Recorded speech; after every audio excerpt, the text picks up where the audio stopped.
বাংলাদেশের ক্রয়কারীরা উন্মুক্ত দরপত্র পদ্ধতির পাশাপাশি অন্য যে পদ্ধতিটা সবচেয়ে বেশি ব্যবহার করে থাকে সেটা হচ্ছে আহ, তালিকাভুক্ত দরদাতাদের কাছ থেকে সীমিত দরপত্র পদ্ধতির আওতায় ক্রয়। তো পাবলিক প্রকুরমেন্ট বিধিমালা 2025-এ এই তালিকাভুক্ত দরদাতাদের কাছ থেকে সীমিত দরপত্র পদ্ধতির যে ক্রয়, সেই ক্রয়ের ক্ষেত্রে একটা নতুন ক্যাটাগরি যোগ করা হয়েছে। সেই ক্যাটাগরির নাম তারা দিয়েছে সামাজিক ক্রয় ক্যাটাগরি। তো আজকের ভিডিওতে আমরা এই সামাজিক ক্রয় ক্যাটাগরি সম্পর্কে জানব এবং বর্তমানে এই ক্যাটাগরিতে ক্রয় করতে গেলে প্রকিউরিং এন্টিটি বা ক্রয়কারীরা কিভাবে টেন্ডারটা প্রসেস করতে পারে এবং এই টেন্ডার এইরকম টেন্ডারগুলোতে অংশগ্রহণের ক্ষেত্রে দরদাতারা কোন কোন বিষয়গুলো তারা লক্ষ্য রাখতে হবে, সেই ব্যাপারগুলো আমরা আলাপ করার চেষ্টা করব। তো এই সামাজিক ক্রয় ক্যাটাগরি ইন্ট্রোডিউস করা হয়েছে পাবলিক প্রকিউরমেন্ট বিধিমালা 2025, অর্থাৎ নতুন বিধিমালার বিধি 80-1 ঘতে। তো আমরা সরাসরি সেখানে চলে যাচ্ছি। বিধি 80-1 ঘ কী বলছে সেটা একটু আমরা পড়ে দেখব। তো প্রথম প্যারাটায় তারা বলছে, তফসিল 2-এ বর্ণিত মূল্যসীমা সাপেক্ষে তালিকাভুক্ত সরবরাহকারী, ঠিকাদার বা সেবা প্রদানকারীর নিকট পণ্য, কার্য বা ভৌত সেবা ক্রয়ের নিমিত্ত দরপত্র আহ্বান করা যাইবে। অর্থাৎ তালিকাভুক্ত দরদাতাদের কাছ থেকে দরপত্র আহ্বান করা যাবে। সেটা সীমাটা তফসিল 2-এ যেটা লেখা আছে সেটা হচ্ছে 5 কোটি টাকা পর্যন্ত কার্যক্রয় এবং 50 লক্ষ টাকা পর্যন্ত পণ্য, ভৌত সেবা ও একক সেবা ক্রয়। অর্থাৎ এই সীমাটা কিন্তু আগের থেকে একটু বাড়িয়েছে। আগে পিপিআর 2008-এ এই সীমাটা ছিল কার্যক্রয়ের ক্ষেত্রে 3 কোটি টাকা পর্যন্ত আর পণ্য ক্রয়ের ক্ষেত্রে 25 লক্ষ টাকা পর্যন্ত। তো এখন আমরা পরের প্যারাটায় যাব। এইখানেই আসলে এই সামাজিক ক্রয় ক্যাটাগরিটা ইন্ট্রোডিউস করা হয়েছে। তো আমরা পড়ি, তবে শর্ত থাকে যে এই বিধিমালার অন্যান্য বিধিতে যাহা কিছুই বর্ণিত হোক না কেন, টেকসই সরকারি ক্রয়ের সামাজিক উপাদানের অন্তর্ভুক্তি নিশ্চিতকল্পে। এখানে একটু এই এই এই লেখাটা একটু বোঝা দরকার। টেকসই সরকারি ক্রয়ের সামাজিক উপাদান, অর্থাৎ টেকসই সরকারি ক্রয় বা সাস্টেনেবল পাবলিক প্রকিউরমেন্টে কিন্তু 3 ধরনের উপাদান আছে। এটা আমরা সবাই জানি। 3টা উপাদানের মধ্যে একটা হচ্ছে অর্থনৈতিক উপাদান বা ইকোনমিক এলিমেন্ট, আরেকটাকে আমরা বলতে পারি এনভায়রনমেন্টাল এলিমেন্ট বা পরিবেশগত উপাদান, আর আরেকটা হচ্ছে যেটা এখানে অ্যাড্রেস করেছে যে সোশ্যাল এলিমেন্ট বা সামাজিক উপাদান। তো সামাজিক উপাদানের অন্তর্ভুক্তি নিশ্চিতকল্পে একজন ক্রয়কারী পরিচালন খাতে তাহার বার্ষিক বাজেটের তফসিল 2-এ বর্ণিত পরিমাণের বিপরীতে, এই এই পরিমাণটা একটু জানা দরকার। এই পরিমাণটা আসলে পরিচালন বাজেটের বার্ষিক বরাদ্দের কমপক্ষে 25%, তাকে 25% বিশেষায়িত ক্রয়ের ক্ষেত্র ব্যতি রেখে ক্রয় কার্যক্রম কেবল অতি ক্ষুদ্র ক্ষুদ্র প্রতিষ্ঠান, নারী মালিকানাধীন প্রতিষ্ঠান এবং নতুন প্রতিষ্ঠানের মধ্যে সীমিত রাখিবে। অর্থাৎ ক্রয়কারীকে বলছে তার পরিচালন বাজেটের বার্ষিক বরাদ্দের কমপক্ষে 25% এই 3 ক্যাটাগরির দরদাতাদের জন্য সীমিত রাখতে হবে। কোন নামগুলো আরেকবার পড়ি, অতি ক্ষুদ্র ক্ষুদ্র প্রতিষ্ঠান, আরেক আরেক ক্যাটাগরি হচ্ছে নারী মালিকানাধীন প্রতিষ্ঠান, আর আরেকটা ক্যাটাগরি হচ্ছে নতুন প্রতিষ্ঠান। তো এই 3 ধরনের প্রতিষ্ঠানের জন্য সীমিত রাখতে হবে এবং সেই লক্ষ্যে সংশ্লিষ্ট ক্রয়কারী কর্তৃক সম্ভাব্য দরদাতাগণের তালিকাভুক্তিকালে সামাজিক ক্রয় ক্যাটাগরি শিরোনামে পৃথক তালিকা সংরক্ষণ করিতে পারিবে। অর্থাৎ আমরা আমাদের ক্রয়কারীরা প্রতি বছরই আসলে তালিকাভুক্তিকরণ করে এই এই সীমিত দরপত্র পদ্ধতির আওতায় ক্রয়ের জন্য। এটা প্রতি অর্থবছর শেষে জুলাই মাসেই এই সার্কুলারটা দিয়ে দেওয়া হয়। তো এই তালিকাভুক্তিকরণ যে কার্যক্রম, সেখানে এই সামাজিক ক্রয় ক্যাটাগরি শিরোনামে পৃথক তালিকা সংরক্ষণ করার সংস্থান এই বিধিতে আছে। আর সেই সাথে আরেকটা জিনিস বলে দিয়েছে, সেটা আরেকবার রিপিট করি, সেটা হচ্ছে যে ক্রয়কারী পরিচালন বাজেটের বার্ষিক বরাদ্দের কমপক্ষে 25% এই ক্যাটাগরি থেকেই কিনতে হবে লিমিটেড টেন্ডারিং মেথডের মাধ্যমে। তো এইটা বললো। আর 3 নম্বর প্যারা যেটা বলছে যে আরও শর্ত থাকে যে সামাজিক সুরক্ষা ও স্থানীয় উন্নয়ন সম্পর্কিত উন্নয়ন প্রকল্পের ক্ষেত্রেও ক্রয়কারী সার্বিক ক্রয় পরিকল্পনায় অন্তর্ভুক্তিকরণ সাপেক্ষে সামাজিক ক্রয় ক্যাটাগরির মাধ্যমে সীমিত দরপত্র পদ্ধতিতে ক্রয় প্রক্রিয়াকরণ করিতে পারিবে। অর্থাৎ পরিচালন বাজেটে তো করতেই হবে, এটা বাধ্যতামূলক।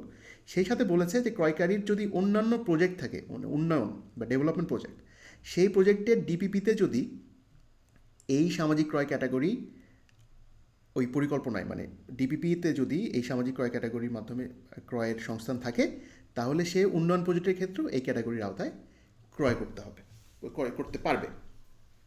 তো আমরা একটু চিন্তা করি যে আসলে ব্যাপারটা কী দাঁড়াচ্ছে। ব্যাপারটা দাঁড়াচ্ছে যে আমরা নর্মালি এলটিএম করতে গেলে আমরা এখন কি পদ্ধতিতে করি, এখন কিন্তু ইজিপিতে এলটিএম করতে গেলে আমরা আসলে সিলেক্ট করতে গেলে আমরা কিন্তু জেলা পর্যায়ে সিলেক্ট করি আমাদের এনলিস্টেড টেন্ডারকে। তো এই এনলিস্টমেন্ট কিন্তু মানে মানে এই এনলিস্টমেন্টটা কিন্তু আসলে জেলার ঠিকানা থেকে আসে, মানে দরদাতাদের ঠিকানা, যা বিজনেস অ্যাড্রেস, সেখান থেকে আসে। তো জেলায় ইজিপিতে রেজিস্টার্ড সকল দরদাতাদের কিন্তু সিলেক্ট করে আমরা টেন্ডার কল করি, এলটিএম টেন্ডারে। কিন্তু শর্ত দিয়ে দিই যে সেই টেন্ডারে যোগ্য হতে হলে তাকে ওই প্রতিষ্ঠানের তালিকাভুক্ত দরদাতা হইতে হবে, ওই ক্রয়কারী প্রতিষ্ঠানের। যেমন এলজিডির জেলা পর্যায়ের যদি টেন্ডার হয়, তাহলে শর্ত থাকে যে এলজিডির অমুক জেলা, মনে করেন কুড়িগ্রাম জেলা, এলজিডি কুড়িগ্রাম জেলার আওতায় তাকে এনলিস্টেড টেন্ডার হতে হবে। তখন সে টেন্ডারের সাথে সেই এনলিস্টমেন্টের কাগজটা প্রমাণক হিসেবে জমা দিবে, যেটা কিনা মূল্যায়নের সময় মূল্যায়ন কমিটি মানে দেখবে সেটা। তো এখন এখানে যেটা বলছে যে এটা কিন্তু সাবসেট, মানে সামাজিক ক্রয় ক্যাটাগরি সাবসেট অফ আমার মানে নর্মাল এলটিএম, মানে এই ক্যাটাগরিতে অংশগ্রহণ করতে হলেও তাকে তালিকাভুক্ত হতে হবে। তালিকাভুক্ত দরদাতাদের মধ্যে তাকে এই বিশেষ 3টা ক্যাটাগরির মধ্যে যে কোনো একটা শর্ত তাকে পূরণ করতে হবে। তো আমরা কথা বলে যতটুকু জেনেছি যে এই সোশ্যাল প্রকিউরমেন্ট ক্যাটাগরি যেটা বা সামাজিক ক্রয় ক্যাটাগরি, এটা ভবিষ্যতে ইজিপিতে অটোমেটেড হবে। অর্থাৎ ইজিপির তে রেজিস্ট্রেশনের সময় এই তথ্যগুলো তারা নিবে যে কবে মানে এই প্রতিষ্ঠানটা তৈরি হয়েছে, নারী মালিকানাধীন কিনা, এরপরে এর সাইজ যেটা, আমরা এই প্রত্যেকটা জিনিস একটু পরে ব্যাখ্যা করব। তো ইজিপিতে অটোমেট হয়ে গেলে আসলে এই ক্যাটাগরিতে ক্রয় করতে গেলে আমরা খুব সুবিধা পাবো, তখন হয়তো খুব কম সময়ে আমরা করতে পারবো। কিন্তু বর্তমানে ইজিপিতে সেই অটোমেশনটা নাই। বর্তমানে আসলে এলটিএম যেভাবে করতে হয় সেভাবেই করতে হবে। তো আমাদের যে 3টা মেইন ক্যাটাগরি বলছে, এটার কোনটা কি আমরা একটু বোঝার চেষ্টা করব। প্রথম যেটা অতি ক্ষুদ্র এবং ক্ষুদ্র প্রতিষ্ঠান, বা ইংরেজিতে আমরা একে বলতে পারি মাইক্রো অ্যান্ড স্মল এন্টারপ্রাইজ। তো এটার সংজ্ঞা পিপিআর 2025-এ কী দিয়েছে, এটা সংজ্ঞা হচ্ছে এরকম যে এই মাইক্রো অ্যান্ড স্মল এন্টারপ্রাইজ তারাই হবে যাদের পাবলিক প্রকিউরমেন্টের আওতায় গত 3 বছরে তারিখটা হবে হচ্ছে মানে টেন্ডার পাবলিকেশন যেদিন করেছি সেদিন থেকে গত 3 বছরের মধ্যে পাবলিক প্রকিউরমেন্টের আওতায় মোট চুক্তি, যতগুলো চুক্তি স্বাক্ষর করেছে সেই চুক্তি মূল্য মোট 1 কোটির বেশি হবে না। যদি না হয় তাহলে সেই মাইক্রো অ্যান্ড স্মল এন্টারপ্রাইজের এই ক্যাটাগরির আওতায় সে পড়বে। আচ্ছা, পরের ক্যাটাগরি হচ্ছে উইমেন ওন্ড এন্টারপ্রাইজ বা নারী মালিকানাধীন প্রতিষ্ঠান। এটা বোঝা খুব সহজ যে যেই প্রতিষ্ঠানের মালিক একজন নারী। আচ্ছা, আর পরেরটা হচ্ছে নিউ এন্টারপ্রাইজ বা নতুন প্রতিষ্ঠান। এটার একটা সংজ্ঞা আছে। এটাকে বলছে যে টেন্ডার পাবলিকেশন যে ডেট, সেই ডেটের আগের 2 বছরের মধ্যে যদি কোনো প্রতিষ্ঠান জন্মলাভ করে তাহলে সেই প্রতিষ্ঠানটা এই ক্যাটাগরির মধ্যে পড়বে। এখন একটা বোঝার বিষয় আছে এখানে, সেটা হচ্ছে যে এই 3টা ক্যাটাগরির যে কোনো ক্যাটাগরিতে পড়লেই কিন্তু সে সামাজিক ক্রয় ক্যাটাগরিতে অংশগ্রহণের যোগ্য হবে যদি তার এনলিস্টমেন্টের ডকুমেন্ট থাকে। অর্থাৎ যে নতুন প্রতিষ্ঠান সে যদি অনেক বেশি কাজও পায়, মানে যদি লাস্ট 3 বছরের মধ্যে সে শত শত কোটি টাকার কাজও পায়, কিন্তু তার ফরমেশনটা, আমি জাস্ট উদাহরণ দেওয়ার জন্য বলছি যে ফরমেশন আসলে লাস্ট 2 বছরের মধ্যে, মনে করেন 1 বছর আগে একটা প্রতিষ্ঠান তৈরি হয়েছে, কিন্তু ইতিমধ্যেই সে আসলে 5 কোটি টাকার কন্ট্রাক্ট করেছে, 1 কোটি টাকার চেয়ে বেশি করলেও সমস্যা নেই, সে আসলে এই ক্যাটাগরিতে যোগ্য হবে। মানে 3টা ক্যাটাগরি কিন্তু মিউচুয়ালি এক্সক্লুসিভ। নিউ এন্টারপ্রাইজের ক্ষেত্রে যোগ্য হতে গেলে সে শুধুমাত্র এই শর্তটা পূরণ করতে পারলেই হবে। আবার উইমেন ওন্ড, নারী মালিকানাধীন হলে আসলে সারা জীবনই উনি এই ক্যাটাগরি ফুলফিল করতে পারবেন। আর মাইক্রো অ্যান্ড স্মল এন্টারপ্রাইজ, আচ্ছা এখন আমি একটা কথা বলেছি কিন্তু যে নারী মালিকানাধীন হলে উনি কিন্তু পার্মানেন্টলি এই ক্যাটাগরিতে থাকবেন, এই সামাজিক ক্রয় ক্যাটাগরিতে। বাকি দুজন কিন্তু পার্মানেন্ট না, খেয়াল করেন। এই নিউ এন্টারপ্রাইজ কিন্তু 2 বছর যেদিন পার হয়ে যাবে সেদিন কিন্তু এই ক্যাটাগরিতে উনি আর মানে যোগ্য থাকবেন না। তো মাইক্রো অ্যান্ড স্মল এন্টারপ্রাইজও কিন্তু যদি তার স্বাক্ষরিত চুক্তির মোট মূল্য গত 3 বছরে যদি 1 কোটি ক্রস করে যায়, তখন কিন্তু সে আর এই ক্যাটাগরিতে থাকবেন না। তো এখন আমরা একটু ফেরত আসি, আমাদের যে বিধিমালা যে সংস্থান, এটা একটু পড়ি যে এখানে পৃথক তালিকা সংরক্ষণের যে কথাটা বলেছে, এইটা আসলে একটু কঠিন হবে। কারণ যেহেতু এই 3টা ক্যাটাগরির মধ্যে 2টা ক্যাটাগরি আমরা দেখছি হচ্ছে ভ্যারিয়েবল। কোন 2টা? নিউ এন্টারপ্রাইজ এবং মাইক্রো অ্যান্ড স্মল এন্টারপ্রাইজ। এটা কিন্তু সময়ের সাথে সাথে কিন্তু এই লিস্টটা লাইভ চেঞ্জ হবে আর কি, মানে মানে এটা এটা মনে করেন 2 বছর পার হয়ে গেছে যে সকল দরদাতা, সেইগুলি কিন্তু এই ক্যাটাগরি থেকে তাকে বাদ দিতে হবে। আসলে ইলেকট্রনিক লিস্ট হলেই এটা পসিবল। তো সিপিটিও যদি কোনো দিন বা বিপিপিএ যদি কোনো দিন উদ্যোগ নেয় যে ইজিপিতে এই ধরনের লিস্ট যদি মেনটেন করতে পারে, তখন খুব ইজিলি সেটা লাইভলি মানে মানে একদম রিয়েল টাইম আপডেটটা তখন নিতে পারবে তারা। আদারওয়াইজ আমরা যারা প্রতি বছর যারা যে সকল ক্রয়কারী এই তালিকাভুক্তিকরণ করি, তাদের জন্য কিন্তু এই আলাদা তালিকাভুক্তিকরণ করাটা একটু কঠিন হবে। তো যাই হোক, সেটা সহজ কঠিনের বিষয় না, এটা এটা এখন বিধিমালায় যেটা বলেছে যে তাদেরকে শুধুমাত্র তাদের কাছ থেকে এলটিএম পদ্ধতিতে ক্রয় করতে হবে। তো আমরা একটা সাজেশন দিচ্ছি ক্রয়কারীদেরকে, মানে আমাদের দুই পক্ষের জন্যই এই ধরনের নতুন, এটা একটা নতুন ধরনের ক্রয়।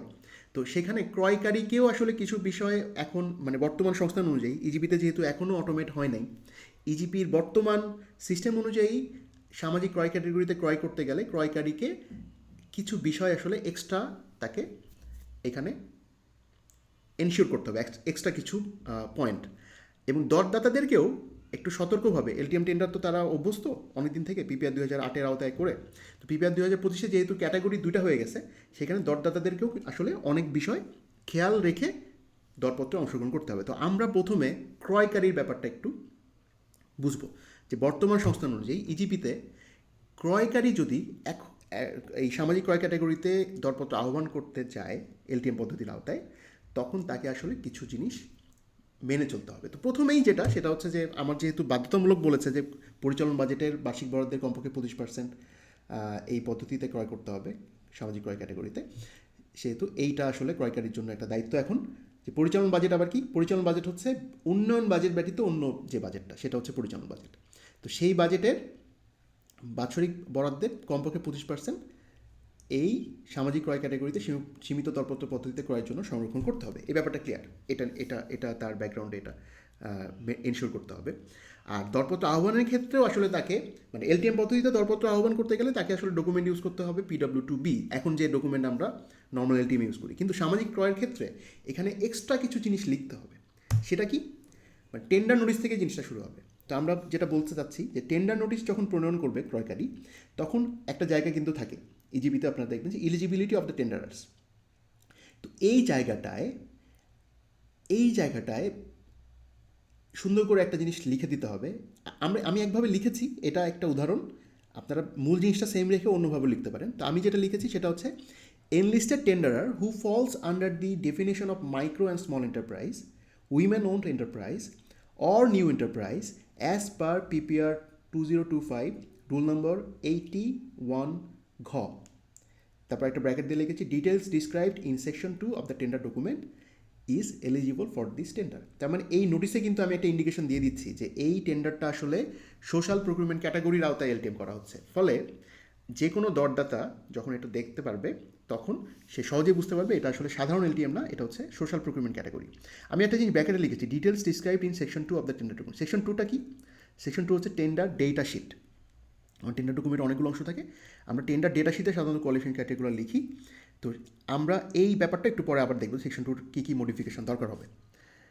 আচ্ছা, এবং এই সেকশন 2 কথাটা এখন আসছে যে টেন্ডার ডাটা শিট প্রণয়নের সময় দুইটা জায়গায় আমরা একটু মডিফাই করবো। একটা হচ্ছে এলিজিবিলিটি ক্রাইটেরিয়া টেন্ডার ডাটা শিটের মধ্যে, আর আরেকটা হচ্ছে টেন্ডার কন্টেন্টস, একটা 5.1 আর একটা হচ্ছে 21.1। তো আমরা একটু পরে এটার মডিফিকেশনটাও বিস্তারিত দেখব। তো পয়েন্ট আকারে এটা এখানে লিখলাম যে মডিফিকেশন করতে হবে। আচ্ছা, এখন একটা জিনিস একটু চিন্তা করেন তো যে ডকুমেন্ট তো দিতে হবে, মানে 3টা ক্যাটাগরির যে কোনো ক্যাটাগরিতে তাকে যদি যোগ্য হতে হয় তাহলে ডকুমেন্ট দিতে হবে। তো ডকুমেন্ট দেওয়ার ক্ষেত্রে কিন্তু নারী মালিকানাধীন প্রতিষ্ঠানের ক্ষেত্রে কিন্তু খুব সহজ, উনি ওনার এনআইডিটা দিলেই বা ট্রেড লাইসেন্স আর এনআইডি আমরা মিলেই কিন্তু বুঝতে পারবো যে নারী মালিকানাধীন কিনা। আবার যে হচ্ছে নতুন প্রতিষ্ঠান, তার ফার্স্ট ট্রেড লাইসেন্সের কপিটা কিন্তু জমা দিতে বলতে হবে। তো এইগুলি আমরা সবই বলে দিব। একটা জায়গায় কিন্তু ব্যাপার আছে একটু, সেটা হচ্ছে অতি ক্ষুদ্র এবং ক্ষুদ্র প্রতিষ্ঠানে যেহেতু এর একটা হিসাব দেখাতে হবে। কী হিসাব? সেটা হচ্ছে আমরা একটু পড়ি লাইনটা, যে অতি ক্ষুদ্র এবং ক্ষুদ্র প্রতিষ্ঠানের ক্ষেত্রে দরপত্র আহ্বানের তারিখ হতে পূর্বেকার 3 বছরে যে সকল কাজে চুক্তি করেছেন তার তথ্য দেওয়ার জন্য একটি নমুনা ছক সেকশন 7 বা অন্য কোনো অংশে আপলোড করা যেতে পারে। হ্যাঁ, মানে কি? মানে আমি যে 3টা ক্যাটাগরির জন্যই কিন্তু কাগজ চাবো, যে কোনো একটাই তাকে যোগ্য হতে হবে। এবং যোগ করতে হবে কি এনলিস্টমেন্টের পাশাপাশি এনলিস্টমেন্ট ডকুমেন্ট আমরা চাবো, আমরা দেখবো সেটা একটু পরে, সেই সাথে এই তিনটা যে কোনো একটা কাগজে দিবে। আর ক্ষুদ্র এবং অতি ক্ষুদ্র প্রতিষ্ঠানের ক্ষেত্রে আমরা চাচ্ছি আরেকটু এক্সট্রা তথ্য, যে তার 3 বছরে সে যতগুলো কন্ট্রাক্ট সাইন করেছে পাবলিক প্রকিউরমেন্টে, সেই কন্ট্রাক্ট অ্যামাউন্ট সহ তথ্য ছক আকারে দিবে। তো সেই ছকের একটা নমুনাও আমরা টেন্ডারের সাথে দিয়ে দিব ক্রয়কারী হিসেবে। তা আমরা একটু আস্তে আস্তে চাই যে প্রথমে আমরা একটু দেখবো হচ্ছে এই টেন্ডার ডেটা শিট, যেটা আমি বললাম প্রয়োজনীয় মডিফিকেশন করতে হবে, সেটা কীভাবে করা যেতে পারে। আমি একটা উদাহরণ দিচ্ছি, যে যেটা 5.1 টেন্ডার ডাটা শিটের ক্লজ, সেখানে এক্সিস্টিং টিডিএস যেটা আছে এটাও মডিফাই করা লাগবে আমার। তো সামাজিক ক্রয়ের ক্ষেত্রে আমরা কীভাবে মডিফাই করতে পারি, এখানে যেটা আছে যে tenders possessing updated valid enlistment under প্রকিউরমেন্টের নাম আর eligible to participate in the procurement process. তো আমার সামাজিক ক্রয়ের ক্ষেত্রে কিন্তু এনলিস্টমেন্ট ডকুমেন্টও লাগবে। সুতরাং আমরা দেখেন লিখতে চাচ্ছি এইভাবে, যে এনলিস্টমেন্ট ডকুমেন্ট তো থাকবেই, সেটা আমরা প্রকিউরমেন্টের নাম লিখে দেবো এখানে। সেই সাথে আমরা বলে দিচ্ছি যে এলিজেবল হবে শুধুমাত্র এই 3 ক্যাটাগরির যে কোনো একজন। মানে কথাটা এমন যে only the following 3 categories of enlisted টেন্ডারার্স providing the required documents listed under ITD 21.1H shall be eligible to participate in this tender. তো আমি ক্যাটাগরির নামটা আমরা এখানে লিখে দিচ্ছি ওই বর্ণনা সহ, আমি একটু আগেও বর্ণনা দিয়েছি, তো আমি আর রিপিট করবো না। এখানে আমরা ইংরেজিতে এই ক্যাটাগরির নাম এবং বর্ণনাটা দিয়ে দিচ্ছি। ক্যাটাগরি 3টা, micro and small enterprise, women owned enterprise এবং নিউ এন্টারপ্রাইজ। তো একটা কথা কিন্তু বলে দিচ্ছি যে ডকুমেন্ট দিতে হবে তাকে 21.1-এর H। সুতরাং আমরা কিন্তু এখানে ইন্ডিকেট করছি যে 21.1-এর H-এ গিয়েও একটা মডিফিকেশন আমরা করব। তো সেটা কি, 21.1-এর H আসলে টেন্ডার কন্টেন্টস। হ্যাঁ, তো টেন্ডার কন্টেন্টে এভাবে বলা থাকে, টেন্ডারার shall submit with this tender the following additional documents. যেই অ্যাডিশনাল ডকুমেন্ট আমার লাগবে সেটা আমি এখানে লিখতে পারবো। তো আমার আসলে অ্যাডিশনাল ডকুমেন্ট লাগবে, কী লাগবে দেখেন আমি বলে দিচ্ছি, যে tender shall submit with tender the following additional document. প্রথমে হচ্ছে এনলিস্টমেন্ট ডকুমেন্ট লাগবে, এটা আমি এর আগেও বলেছি কয়েকবার বলেছি। তো এইখানেও আরেকবার বলছি যে a copy of the valid enlistment document under insert name of the procurement. এখানে প্রকিউরমেন্টের নামটা লিখবো। মনে করেন এলজিডি কুড়িগ্রামের উদাহরণ দিচ্ছিলাম, যে এলজিডি কুড়িগ্রামের আওতায় যদি কোনো টেন্ডারার এখানে অংশগ্রহণ করে, তাহলে তাকে এলজিডি কুড়িগ্রামের যে এনলিস্টমেন্ট লাইসেন্স সেটা তাকে দাখিল করতে হবে। এরপর আমি বলে দিচ্ছি সে আসলে এই 3টা ক্যাটাগরি যে ক্যাটাগরিতে সে ফুলফিল করবে, সেই ক্যাটাগরি ওয়াইজ তাকে ডকুমেন্ট দিতে হবে। তা আমি শেষ থেকে আসি। In case of new enterprise সে কী জমা দেবে, a copy of the first trade licence, যেটা আমরা দেখে বুঝবো সে নিউ এন্টারপ্রাইজ, মানে 2 বছরের মধ্যে তার ফরমেশনটা হয়েছে কিনা। আরেকটা হচ্ছে in case of women own enterprise, এটা খুব সহজ, আমরা বলছি যে a copy of the NID of the women owner. তার NID তার ট্রেড লাইসেন্সের সাথে মিলালেই কিন্তু আমরা পেয়ে যাবো। আচ্ছা, ট্রেড লাইসেন্স তো কিন্তু দিতেই হবে। ট্রেড লাইসেন্স এখানে শুধু আমরা অ্যাডিশনাল ডকুমেন্টগুলো লিখছি, মূল ডকুমেন্টগুলো কিন্তু আমার এই ITT ক্লজ মানে ইনস্ট্রাকশন টু টেন্ডারের যে অংশ, সেখানে কিন্তু 21.1 ওইখানে কিন্তু কী কী ডকুমেন্ট দিতে হবে ওটা একটা ডিটেল লিস্ট আছে। ওই লিস্টের সাথে অ্যাডিশনাল ডকুমেন্টগুলোই কিন্তু আমরা শুধুমাত্র অ্যাড করছি, অর্থাৎ তার ট্রেড লাইসেন্স এটা একটা ম্যান্ডেটরি ডকুমেন্ট দিতে হয় তাকে। তো আমরা সেই ট্রেড লাইসেন্সের সাথে এই উইমেন ওনারের NIDটা মিলিয়ে দেখবো যে নারী মালিকানাধীন কিনা। সবার শেষে এইটাতে যে মাইক্রো অ্যান্ড স্মল এন্টারপ্রাইজের ক্ষেত্রে আমরা বলছিলাম একটা ছকে, সেই ছকের কথা এখানে বলে দিচ্ছি। Information of the contracts awarded in the last 3 years counted from the date of publication of tender in favour of the tenderer in the Excel form. Information of contracts awarded in the last 3 years uploaded in section 7। আসলে section 7 এটা একটা উদাহরণ হিসেবে লেখা হচ্ছে, এখানে আসলে অন্যান্য সেকশনেও আপনারা এটা দিতে পারেন, আমি জাস্ট একটা উদাহরণ হিসেবে এটা দিয়েছি। তো এখন আমরা একটু দেখি যে এই ছকটা কেমন হতে পারে। তো আমরা একটা নমুনা ছকও এখানে বানিয়েছি, দেখেন এটা হচ্ছে ছক। এই ছকটায় এটা একটা এক্সেল ফরম্যাট হতে পারে। এইখানে নেম অফ দ্য টেন্ডার, সে তার নিজের নামটা লিখবে। সে গত 3 বছরে মানে পাবলিকেশন ডেট হতে, টেন্ডারের পাবলিকেশন ডেট হতে লাস্ট 3 ইয়ার্সে যে সকল কন্ট্রাক্ট সে সাইন করেছে, কন্ট্রাক্ট সাইনিংয়ের ডেট সহ, এবং সেটার ভ্যালু সে এখানে লিখে দিবে। এবং যদি সেটা রিভাইজ হয় কখনো, তাহলে রিভাইজ ভ্যালু লিখবে। তো মোটমাট আমার হচ্ছে এটা যোগ করে তাকে দেখাতে হবে যে এটা 1 কোটির কম। ঠিক আছে, তো আমরা এখানে ইনস্ট্রাকশন দিয়েছি, খুবই সাধারণ ইনস্ট্রাকশন, যে তাকে ইনফরমেশনগুলি বসাতে হবে। একটা কথা বলে দিছি যে এইখানে যাতে সে তথ্য গোপন না করে। 2 নম্বর পয়েন্ট একটু পড়ি। Please make sure to include all the relevant contract information is inserted properly. Any incomplete information shall be treated as fraudulent practice under the provision of PPR 2025। আচ্ছা, এটা কিন্তু একটা সতর্কবার্তা দরদাতাদের জন্য, যে এই তথ্য দেওয়ার ক্ষেত্রে সে যদি কোনো তথ্য গোপন করে, আর যদি সেটা ডিটেক্ট করতে পারে, বা ইভ্যালুয়েশন কমিটি যদি সেটা ডিটেক্ট করতে পারে, তাহলে এটা প্রতারণামূলক কর্ম হিসেবে বিবেচনা করে তার দরপত্র বাতিল করা যেতে পারে এবং পরবর্তীতে অন্যান্য যে ব্যবস্থা, শাস্তিমূলক ব্যবস্থা আছে সেগুলো নেওয়া যেতে পারে। তো এইটার জন্য আমরা একটা সতর্কবার্তা দিয়ে দিচ্ছি। তো এখানে কিন্তু একটা কথা আছে, সে যে মানে লিস্টটা দিবে, সেই লিস্ট কিন্তু আমরা পি হিসাবে কিন্তু একটা কাজ কিন্তু করতে পারি, সেটা হচ্ছে ইজিপিতে যে কন্ট্রাক্টস সেখানে হোম পেজে গিয়ে যদি ই কন্ট্রাক্টসের অ্যাডভান্স সার্চে আমরা যাই, গেলে একটা ফিল্ড কিন্তু আসে কন্ট্রাক্ট অ্যাওয়ার্ড 2। তো কন্ট্রাক্ট অ্যাওয়ার্ড 2তে যদি দরদাতার নাম লিখে আমি সার্চ করি, তাহলে কিন্তু সে ইজিপিতে অন্তত যেই কন্ট্রাক্টগুলো সাইন করেছে ইজিপি টেন্ডারের মাধ্যমে, সেই কন্ট্রাক্টের একটা লিস্ট কিন্তু আমরা পাই। তো আমরা চেষ্টা করব যে যেই টেন্ডারার হচ্ছে যদি ওই এলটিএমে বিজয়ী যদি হয়, তাহলে আমরা এই লিস্টটা কিন্তু পোস্ট কোয়ালিফিকেশনে ভেরিফাই করার চেষ্টা করব, এবং ভেরিফাই করে যদি সঠিক পাই তাহলে আমরা আগাবো, আর যদি সঠিক না পাই কোনো কারণে আমরা ইজিপিতে তথ্য নিতে পারি, এবং সন্দেহ হলে এটা আসলে আমরা অন্যান্য পি অফিসের কাছ থেকেও তথ্য নিতে পারি। তো নিয়ে আমি সেই প্রাপ্ত তথ্যের ভিত্তিতে সিদ্ধান্ত নিতে পারবো। যদি পোস্ট কোয়ালিফিকেশনে কোনো কারণে আমি যদি আমি ধরতে পারি যে মিথ্যা তথ্য দেওয়া হয়েছে, তাহলে কিন্তু আমি পোস্ট কোয়ালিফিকেশন ডিসকোয়ালিফাই করে দিয়ে আমি আমার পিপিআর 2025-এর যে ফ্রডুলেন্ট প্র্যাকটিসের যে ক্লজ, সেই ক্লজ অনুযায়ী কিন্তু ব্যবস্থা নিতে পারবো বা ডিবারও করতে পারবো। তো এইটা আমার প্রভিশনটা এরকম। তো মূলত আমাদের মানে টেন্ডারের স্ট্রাকচারটা আমরা এইভাবে চিন্তা করেছি যে বর্তমানে আপাতত ইজিপিতে যতদিন না পর্যন্ত এটা অটোমেট করছে ততদিন পর্যন্ত আমরা এইভাবে আগের মতো করেই, মানে এনলিস্টমেন্ট ডকুমেন্ট আগে আমরা শুধু এটা চাইতাম, এবার আসলে ওইটার সাথে সোশ্যাল প্রকুরমেন্ট ক্যাটাগরি আওতায় যদি এলটিএম করি তখন কিন্তু এক্সট্রা এই ডকুমেন্টগুলো এইভাবে আমরা চাইতে পারি। তো এখন এইখানে একটু আমি দরদাতাদের জন্য কিছু পয়েন্ট আমি আলাদা করেছি যে তাদের আসলে কী খেয়াল রাখা উচিত। তাদের এলটিএম টেন্ডারের ক্ষেত্রে, বিশেষ করে এলটিএম টেন্ডারে অংশগ্রহণ করতে গেলেই তাকে টেন্ডার ডাটাশিটটা ভালো করে পড়ে দেখতে হবে। হ্যাঁ, তো পড়ে দেখে এই সামাজিক ক্রয় ক্যাটাগরি টেন্ডার হলে ওই আলোচিত 3টি ক্যাটাগরির কোনো ক্যাটাগরির মধ্যে যদি সে না পড়ে, তাহলে আসলে তার দরপত্রে অংশগ্রহণ করা দরকার নেই। কারণ দরপত্রে অংশগ্রহণ করে যদি সে এইটা যোগ্য না হয়, তাহলে তো আসলে শুধু তার সময়, অর্থ সবই আসলে অপচয় হবে।